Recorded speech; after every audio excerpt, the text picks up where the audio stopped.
Stop right there. Do you want to quadruple your monthly income?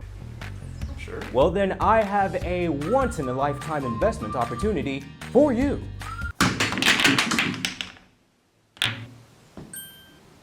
Well, it's kind of like a box hand, but you get paid every month. How? Well, it's simple. All you have to do is give me a tiny investment fee of $200 and bring 2 friends. And those 2 friends bring $200 and bring 2 more friends, and those 2 friends bring 2 friends, and then we'll all be rich. And do you know why? Because this is a legitimate business opportunity. And besides, look at these results. Do these results lie? Look at my cars. You can trust me. And besides, you're too smart to be scammed because you are a visionary and you know a good business opportunity when you see one. Now, will you be making your initial investment into your financial future in cash or cash? Gotta leave the 9 to 5 up on shelf and start a Ponzi scheme. Hey there, culture fans. Recently, the police busted what is probably the second largest Ponzi scheme in Guyanese history, the first being politics. God dang! So today, we are going to teach you about pyramid schemes, Ponzi schemes, and how you can avoid becoming a victim of either.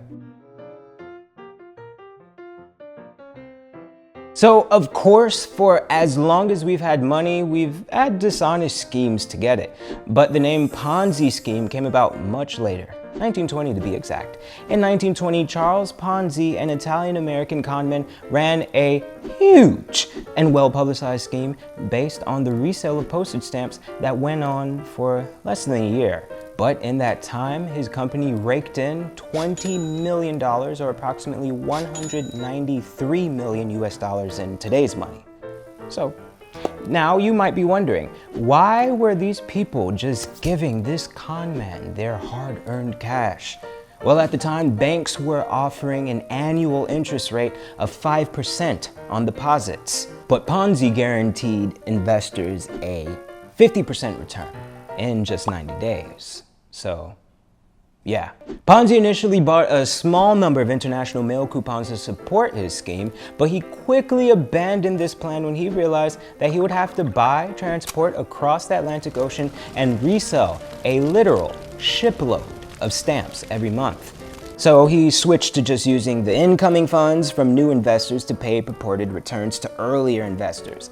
Fast forward a century, and while the scams being marketed may change, the premise of robbing Peter to pay Paul remains the same. The anatomy of a scam. In a Ponzi scheme, the scammer offers high returns to early investors to gain their trust and to attract new ones. When more people are recruited, a cascade effect begins. But just like trickle-down economics, Ponzi schemes only enrich a small few while screwing over the masses. Instead of investing the money to give the promised returns, the schemer pays the return to the initial investors from the money from new recruits. Or in some cases, they actually will invest the money, then greatly exaggerate the return on the investment by supplementing it with money from new recruits while encouraging older investors to keep their money in the system. However, this scam is unsustainable. It can only continue if the scammer/scammers gets more people to participate to keep the money flowing. But if you take too many bricks out, the pyramid falls. This brings me to another point. You've probably heard the word pyramid scheme and Ponzi scheme used interchangeably, but there is a major difference. A Ponzi scheme typically involves one scammer or a group of scammers scamming everyone, and usually doing all of the recruiting themselves. And so they tend to market themselves as having secret methods that allow them to offer such an unusual rate of returns. So think all those crypto and forex scam masters on Facebook. Yes, that guy that's giving you all them Facebook ads, he is trying to scam you. Don't believe for a second that that mansion is his. On the other hand, pyramid scheme involves many people attempting to recruit different individuals under them, with the people on top getting the most and every subsequent level receiving less and less until people start to actively lose money. So basically those fake box hand scams that you keep getting text messages from your cousin about. That gifting circle is fake, just so you know. Ain't no damn gifts getting shared, it's just a whole lot of scam. But keep in mind, the product being marketed is irrelevant. Just know that the business practices of the company is what makes the difference between an investment opportunity and a scam. Remember, businesses provide products and services to add value to the market. So if you are not adding value to the market, it's not a business, it's a scheme. Again, just like politics. God damn! But unlike politics, these scams are illegal and they're considered fraud. So now that you know what a Ponzi scheme is and what a pyramid scheme is, let's learn how to spot some red flags. Red flags. According to the United States Securities and Exchange Commission, many Ponzi schemes share common characteristics. Look for these warning signs. Warning sign number 1. High investment returns with little or no risk. Every single investment carries some degree of risk, and investments yielding higher returns typically involve more risk. Like my stock portfolio for the past few months, oh my gosh. Anyway, there is a possibility that you could lose everything. I mean, you could lose everything, but that is a risk that you take as an investor. So always be highly suspicious of any investment opportunity that guarantees returns. This is why you hear the disclaimer in financial services commercials that past performance does not determine future results. Why do they have to say this? Because it's a legitimate investment, unlike that Ponzi scheme. 2. Overly consistent returns. Think about it for a second. No legitimate store on the face of the planet makes the same amount of sales every single day. So why would your investment? Your returns on your investments tend to go up and down over time, especially those offering potentially high returns. Be suspect of an investment that continues to generate regular positive returns regardless of the overall market conditions. Again, like my stock portfolio, oh my gosh. 3. Unregistered investments. Ponzi schemes typically involve investments that have not been registered with the SEC or any reputable regulator for that matter. Registration is important because it provides investors with access to key information about the company's management, the products, services, and finances. So basically, you can't tell if it's a scam or not if you can't tell the finances. Number 4, unlicensed sellers. Federal and state securities law requires investment professionals and their firms to be licensed or registered, and the same is true for Guyana. Most Ponzi schemes involved unlicensed individuals or unregistered firms, so always check for legal documents. Number 5, secretive and or complex strategies. So you should basically avoid investments that you do not understand. So basically any investment that you can't get enough information about, just don't go into it. But if you really want to learn more and you're unsure, do a Google search, ask your friends, go on social media, be aggressive when it comes to getting information on how your money will be invested. Number 6, issues with paperwork. If they can't provide a contract for you, leave immediately. Go immediately. Just no questions asked, leave. Don't accept excuses regarding why you cannot review information about an investment opportunity. Get it in writing.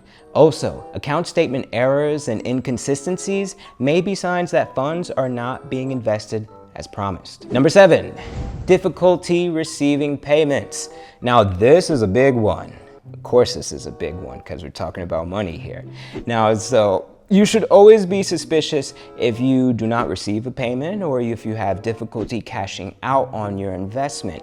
Keep in mind that Ponzi scheme promoters routinely encourage participants to roll over investments and sometimes promise returns, offering even higher ones for the amount once you roll it over for the next time. And finally, 8. high pressure sales tactics. Scammers are usually desperate people who have been put into a financial situation that has forced them to believe that separating you from your money, even by dishonest means, is okay. Or, maybe they're just sociopaths with no regard for humanity whatsoever. For whatever reason, that's irrelevant. But what is relevant is the fact that they tend to be master manipulators who will attempt to push you into emotional buying. They often use words like a once-in-a-lifetime opportunity, it's now or never, or if you pass up this opportunity, you'll never break the bonds of wage slavery and you will forever be alone, miserable, and stupid for the rest of your life. You get the drift. They may even try to peer pressure you and use other tactics aside from actually marketing the merits of the investment itself. So to sum it up, the late great Jim Rohn always said, you are paid according to the value that you offer the market. Key point to remember is that you are never paid according to your value as a person. And besides, you shouldn't even personally equate your value to your income whatsoever. We're all valuable in God's eyes with no one person greater than the other. But you are paid monetarily based on the usefulness, the uniqueness, or the status your product or service offers to your particular market. So with that being said, you need to ask yourself this question before making any investment decision. Is the business opportunity that I'm being offered actually valuable to the market? Ponzi schemes never hold up to that question. So, do you know any Ponzi schemes out there? Or have you even been a victim of one yourself? Don't hog that knowledge. Tell us in the comments below. And if you want to support two legitimate businesses, actual legitimate ones and not Ponzi schemes, check out my company, Anira. We are a digital marketing agency that focuses on social media account management services, community moderation, and digital advertising. The info is at the bottom of the screen.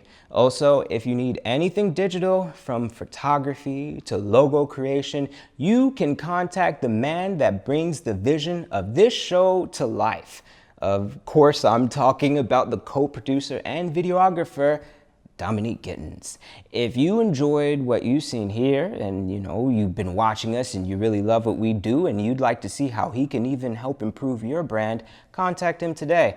Also check out his Instagram, and that's where he likes to show off some of his skills behind the camera. He also builds web pages, so hit him up. And also his information is in the description below. And when you're done with that, join our group on Facebook where you can find also the link to below. There we continue this conversation about geopolitics, history, and of course, everyone's personal favorite, personal finance, but through a Guyanese context. You can find all the links to everything that I mentioned in the video, including the sources I used, again, in the description below. Also, if you're still here and you haven't already subscribed, well, just go ahead and hit that subscribe button and then go and watch some more of our videos if you haven't. And of course, finally, share this with all your friends and family, and especially that one cousin that keeps sending you those Ponzi scheme text messages. Send this video to them, let them know, all right? And finally, remember, if you aren't falling for a Ponzi scheme, you're doing it for the culture.